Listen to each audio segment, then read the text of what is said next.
Do you sort of worry that you're not getting bullish enough because the rest of the street's coming to you? It's a good question. I mean, I'm definitely feeling more bullish post-Fed, I think, than we were going into the Fed. I mean, as you know, we've been kind of bullish, the last few months, expected a rally into year-end. The Fed feels like they've extended that window a little bit, just in the sense that they're being more respectful of the dual mandate and probably a little bit, quicker to come to the rescue, so to speak, if we do see weakness in the growth data. So, I think we're probably, I don't know if we're more bullish, but I think the bullishness is probably has a wider window to perform in going into 2024. Well, the reason why I ask that is because if we're at 4,800, essentially you're not talking about that big of a gain through year end.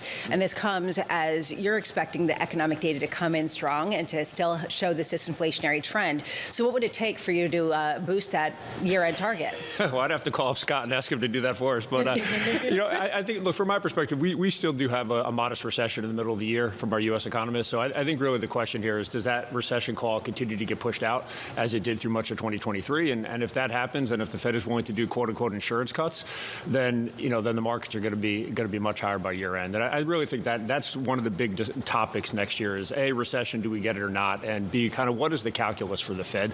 If you'd asked me a couple weeks ago, I would have said the Fed might be too slow to react because they want to loosen up the economy. After the December FOMC, it seems like they're not going to be too slow to react, and that might just add a little bit of juice, to your point, as we get into next year.